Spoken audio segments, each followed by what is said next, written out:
be in this video, or are you just gonna like what are we doing? What's the vibe? Hey, hi, hello, welcome to my channel, or welcome back to my channel. My name is Andy, sometimes Mouse, and this is Tybalt, and I don't know if he's gonna hang out. And I talk about books and book-related things, and today I am giving you my end of the year wrap-up. Now, this is a super stats-heavy video, so if you do not love stats, just watch one of my other end of the year wrap-up videos that are coming out. They're not wrap-ups, but my like top books of the year, my bottom books of the year, those things are less stat-heavy. Actually, there are no stats at all involved in them, and you just get to see me be silly and goofy about my opinions. I have all of this written down here. It's not written down, it's something that I literally made and printed out and glued into what is the second half of my Hobonichi Avec cousin, the little one, and I use these to track my reading. If you didn't know, if you're just here because you didn't, you're not, this is how I track my reading. So I also have a spreadsheet which is linked in the description below. That is how I track all of my reading. So the only other thing I use is going to be a Notion board, which is how I keep track of things like, because I print these out, like ones that are already printed, series that I'm reading, that kind of thing. I keep all of those on Notion because it's just easier for me to manage there. So at some point I will be doing a video that talks about how I track all of my reading and like what all of that looks like. It just takes so many different parts, and they really only make sense to me, and so trying to make it make sense to the rest of you is going to be, it's going to be a time. It's going to be a time for sure, but I'm going to do it, but it's going to be a time. Let's go ahead and get into these stats. Again, this is going to be a very stat heavy video, so there is your warning once again. Please skedaddle if that's not your thing. Let's go ahead and get started. In 2024, I read a total of 317 books, which is higher than previous years, but not my highest number ever. It's like a nice in-between for me. I would like to read less books next year. There are just months where I just end up reading a fuck ton of books, which, speaking of, I'm going to give you the official counts for month over month for how many books I read.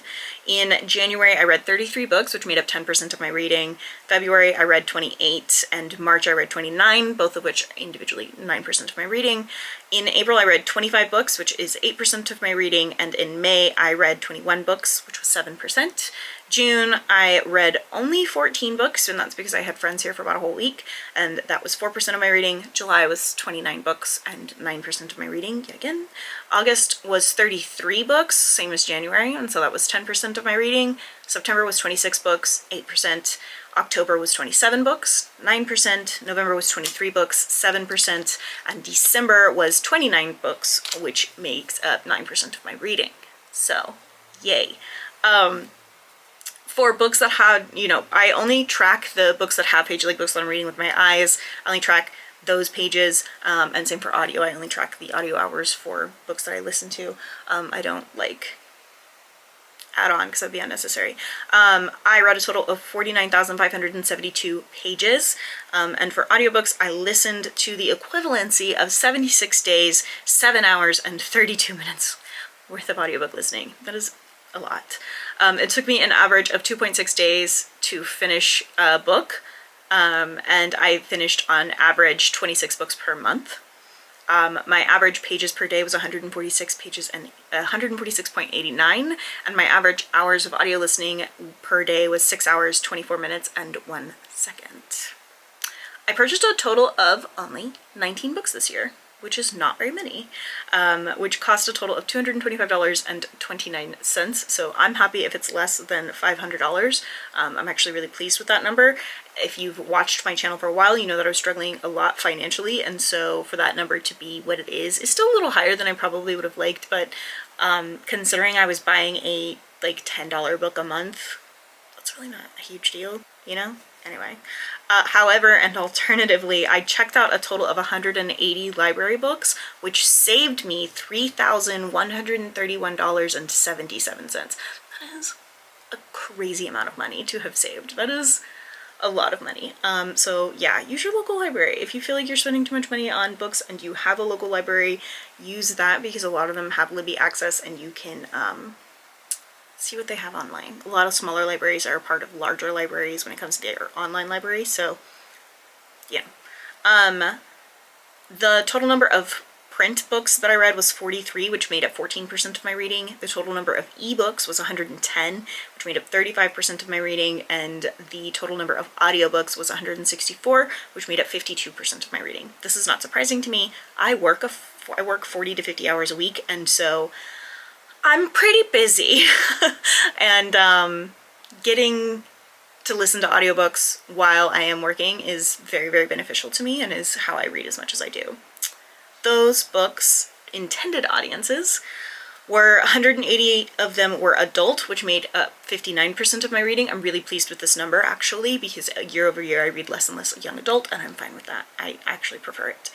My children's / middle grade books were 35 books, which was 11% of my reading, and young adult was 94, which was 30% of my reading. So I really like that split, actually, where it's 50%, more than 50% adult, and then like kind of a 50-50 split between young adult and middle grade for everything else. For fiction to nonfiction, I read 290 fiction books, which made up 91% of my reading, and 27 nonfiction books, which made up 9% of my reading. This is as expected, so I'm not surprised. I'm very pleased. The genres, which I will talk about this a little bit further in my book blanket update, so not like further, but you'll see what that looks like as the book blanket. So you will be getting a book blanket wrap-up video as well. But I read 36 sci-fi books, which made up 11% of my reading. Fantasy, I read 107 books, which made up 34% of my reading. This does not surprise me. Fantasy is always the one that ends up being the most predominant genre for me, because it is the one that I would say less picky about. Like, I can just pick it up and go. For romance, I read 27 books, which made up 9% of my reading. Not surprising. Historical, I read 6 books only, which was 2% of my reading. I don't like historical. I find it very boring. For thriller or mystery, I read 35 books, which made up 11% of my reading. For horror, I read 60 books, which made up 19% of my reading. This does surprise me a little bit. I thought that number was going to be higher. I feel like I've read a lot more horror this year than I have in previous years, but maybe I'm just making that up. I read 6 classics this year, which made up 2% of my reading, and next year I want to read a classic essentially every other month, so I'm working into it. I'm getting into it. We're getting there, right? And I read 13 contemporary books, which made up 4% of my reading. I don't really like contemporary either. None of these numbers are like deeply surprising, other than the horror being as low as it was. For where these books came from, not including, well, I guess I did include the library. Yeah, actually, that makes sense. For where these books came from, and like how I picked them up, for things that were just on my own TBR, like I owned them already but didn't necessarily purchase them in 2024. 10 books made up that, which was only 3%. For books that I reread, it was 18 books, which made up 6% of my reading. I have had to reread a lot of books because of rereading these like series, and so here we are. And I don't feel like that number is accurate either, to be clear. I think that I fucked that up somewhere. So I feel like that number is pretty low. For books that I purchased in 2024, 16 of the books that I read qualify under that, which is 5% of my reading. For books I checked out from the library, as you know from before, that was a total of 180 books, which made up 50% of my reading. I was actually kind of surprised by this. I knew that I had kind of leaned away from purchasing books and that I wasn't like borrowing as many books, etc., or using Everend, whatever. But it really is a high number, which is cool. I read 2 review copies this year. I don't remember reading any review copies, so there's that. And it made up 1% of my reading. I was gifted 14 books and read 14 gifted books, which made up 4% of my reading. I borrowed 58 books, which was 18% of my reading, and 19 of my books were from Scribd, or what is now called Everand, which made up 6% of my reading. So not too bad. We're going to talk about the years they were released, what kinds of books they were, why I read them, and then like what my reviews look like. Next things, next stats. For the year that these books were released, 3 of the books that I read were released between 1801 and 1900. I'm not going to get into the percentages because who cares, right? Me, I don't care. 10 of the books were between 1901 and 1990, which I think it's largely 70s, 80s, if I'm being honest. 4 of them were from 1991 to 2000. 24 of them were from 2001 to 2010. 16 were from 2011 to 2015. 79 books were from 2016 to 2020. and 181 books were from 2021 to 2025, so not too bad. For what kinds of books I was reading, 268 of them were just standard prose books, which was 68% of my reading. This makes sense to me. I don't read a lot of like short story collections. I don't read a lot of novellas. I don't read a lot of plays or that kind of thing. Those are all things that are on here. I don't read any poetry. That's not even, didn't even make the cut. So that doesn't surprise me that prose is the predominant one. I read 12 novellas, which was only 3% of my reading, 10 short story collections, another 3% of my reading, one play, which I believe was Much Ado About Nothing, because I had been watching the like David Tennant version repeatedly, and 26 graphic novels, which made up 7% of my reading. Also doesn't surprise me, I'm rereading the Witch series from my childhood, and so I know that that is taking up a lot of that space. My reason for reading, 205 of them I was just reading for fun, which is 67% of the books that I've read were just reading them for fun. I do love that for me. 22 of them I was reading for YouTube videos, so 7%. 6 of them were for personal development, so nonfiction books that specifically I would say were to improve who I am as a person. That was 2% of my reading. 74 of them were for readathons. So that's 24% of my reading. That's absolutely because I participated in 2 more readathons than I usually do. I usually just do 2 readathons a year and they're mine. I only do my own readathons. But this year I participated in Sapphic September and Sapphic Spring, which I never do. Well, Sapphic Spring, this was the first year it ever happened. And then Sapphic September, I don't generally participate because I'm a bad friend. Just kidding. But it's usually because I don't like that I don't like having to shape my TBR around an additional goal, because I already have such specific goals for my own TBRs that it's like, how do I make these fit? But I did this year and I'm kind of proud of myself for that, because that's very outside of my norm. So here we are. For my reviews, this is a little bit of an interesting stat breakdown. I think year over year, especially as I implemented CAWPILE and take it more seriously, and then when I've implemented this system of tracking my reads where I'm like gluing them down and like able to write my thoughts down more specifically and also do that CAWPILE rating almost immediately, because before if I was finishing a book, I wasn't immediately at my spreadsheet or my stuff was offline or whatever, so like I just wasn't able to do any of that. So I'm glad that this is how I've handled it. But the ratings, they decrease year over year because of the way that I'm reviewing things and how I'm I don't know, holding myself to a little bit of higher standard of reviewing. So it's interesting to see that number decrease. So let me go ahead and tell you about it. 42 books I read this year were 5-star reads, which is not a lot. It's still one of the higher percentages, but not the highest percentage. So that was 14% of my reads. 166 of them though were 4-star reads, which is 54% of my reads. Now next year, because I'm going to be reading more genres outside of my normal genre scope, I think that these numbers are going to be pretty skewed, because I'm going to read more things that I don't give a fuck about, that I don't like.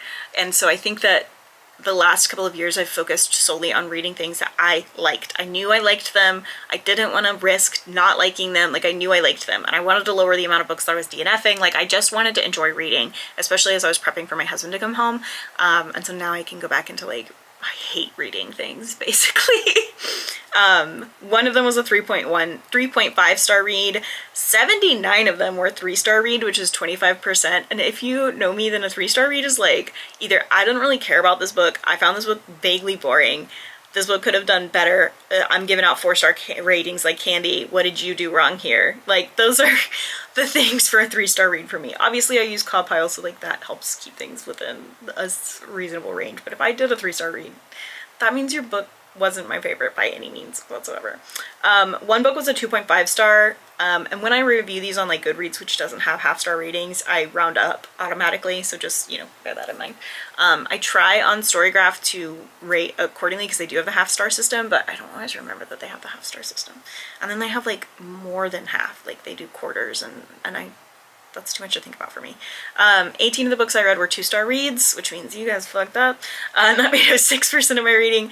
And 5 books I read this year were 1-star reads. They made up 2% of my reading, and they probably all made it on that shitty books of the year video that is coming out eventually. I don't know if this is coming out first and then those are coming out. I don't know who's coming out first. It's coming out. I don't know. Okay, because I filmed that and I don't know. I wrote all of those down in my Hobonichi for next year, and I haven't gotten it out yet because it's still a week until next year. So yeah. Hi. I got distracted. I hope that you enjoyed this video.